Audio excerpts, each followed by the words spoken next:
Jim needs a minute to tune up his acoustic guitar. In the meantime, I'll tell one of my pointless stories. This is a time-killing story. Not particularly interesting, but I'll tell it anyway, because it will fill up a minute. When I had my LASIK surgery in the late 90s, I kind of changed my look. It took some people a while to get used to it. In fact, a lot of people still haven't. 98% of the Halloween costumes are still the old look. But at the time, it was weird because I was, like, a brief period of time, I was sort of incognito because people are so used to me looking the other way. I remember I was on an airplane flight, and I was sitting next to some guy, and my luggage said Weird Al Yankovic on it because it was a free piece of luggage that some promoter had given me, which, you know, we like to kind of fly under the radar, so I don't normally have things that say Weird Al Yankovic on them, but that happened to be sitting at my feet. And the guy looks over at the luggage and he goes, "Oh, Weird Al Yankovic, huh?" And I go, "Yeah." He goes, "So, are you in his band?" And I said, "Well, yes, I am." And he started asking me questions. "So what's he like?" And we had this whole conversation where I'm talking to him, I'm talking the third person, and I'm trying to figure out if he's goofing on me or if he really doesn't know it's me. And it turns out he really didn't know it was me. And after a while, I got tired of the charade, and I said, "Well, actually, I am Weird Al Yankovic." And he goes, "No, you're not." And I go, no, really, I am. And then he looks at me like I'm a psychopathic liar and looks down at his magazine, doesn't say a word to me the rest of the flight. You guys know I'm Weird Al, right? I mean, I just want to... Okay. All right. Just making sure. How are we doing, Jim? Good? Let us continue. There was a movie that came out in 1989 that changed the face of cinema, and you might even say the very world as we know it. I'm sure many of you are way ahead of me already and know that I'm referring to that delightful rom-com, When Harry Met Sally, starring Meg Ryan and Billy Crystal. Written by the brilliant Nora Ephron and directed by Meathead. Right now, we'd like to do the seminal love ballad from that movie, Josh Groban's I'll Have What She's Having. But we don't know that song, so instead, we're gonna do the title song from UHF. Can we hear it one more time for Emo Philips, ladies and gentlemen? Emo. He's a man. What an amazing guy. It just boggles my mind how he's able to not void the restraining order. Because we ride the same bus every night, you know. He can certainly get around a loophole, I'll tell you that much. Let's bring him out here one more time. What do you say? Emo Philips, come on out.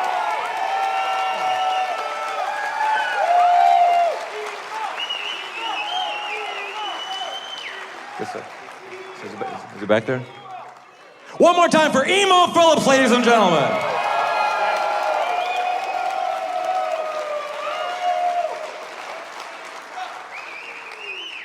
Okay, I guess he's busy. Well, all right, so let's just play another song. This song, I'm going to sing this next song backwards. And you're probably not going to be able to tell the difference because all the lyrics are palindromes anyway, so this song is called Bob.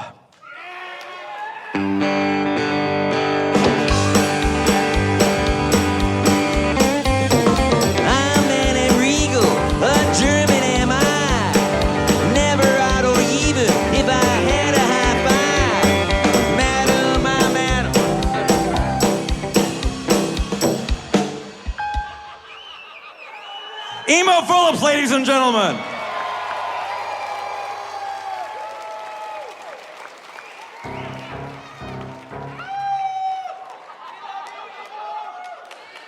Let's just let's take that from the top. What do you say?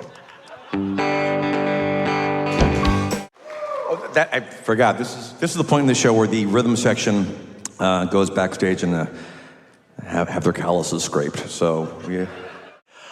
This is I'll tell the Ringo Star story. A number of years ago, I went to see Ringo Star perform at the House of Blues in Los Angeles. The House of Blues in LA closed recently, but it was a long time, just a wonderful place to see a show, beautiful interior, and some of the best acts in the business. And you could see, acts that were huge and played arenas in the 70s playing in this club environment.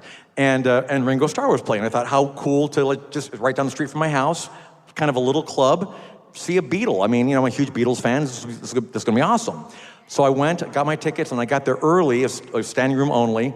So I got there early, and I was able to get about 15 feet back from the stage, like right in the center. Excellent position. The whole show was amazing. And I remember about halfway through the show, between songs, Ringo locks eyes with me. And I think, is he looking at me? And he points to me and he goes, "Ladies and gentlemen," that's my Ringo Star impression. No, never mind.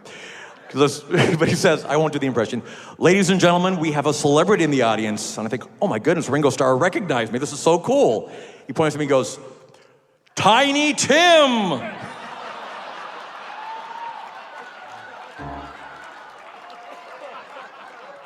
And I wasn't sure if he was goofing or if he really thought I was Tiny Tim. Tiny Tim had been dead for several years at that point. I still don't know. Anyway, that's my... I think we killed enough time. Are you ready, Tim? Okay. There was a movie that came out in 1989, which changed the face of cinema and perhaps the very world as we know it. I'm sure most of you know, I'm speaking of Lethal Weapon 2, which critics have hailed as perhaps one of the greatest Lethal Weapon sequels ever made. Right now, we'd like to perform a song from the Lethal Weapon 2 original motion picture soundtrack, Danny Glover's heartfelt ballad, "I'm getting way too advanced in years to deal with this particular type of fecal matter."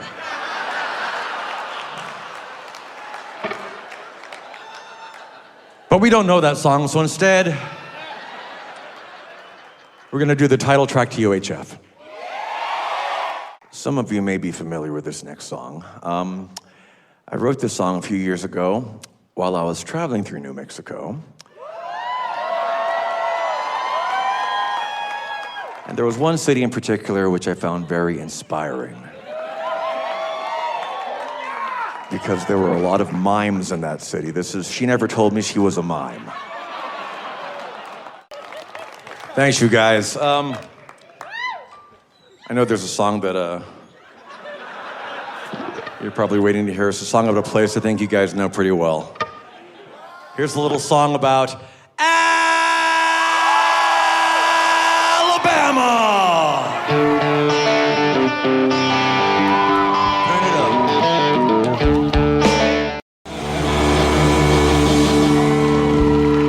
Thank you, good night.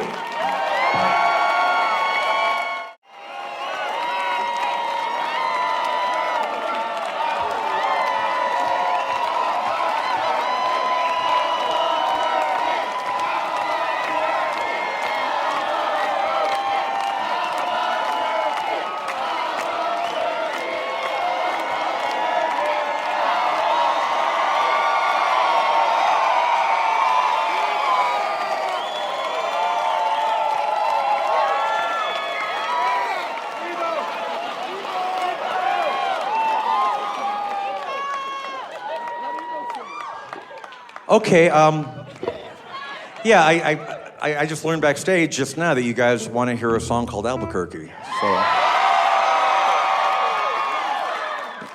we wrote a song called Albuquerque, and we'd like to play it for you now. This is a song which we call Albuquerque.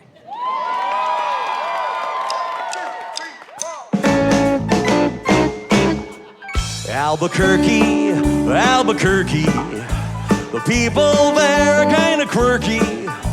The drinking water's pretty murky. Well, that's why I love it so.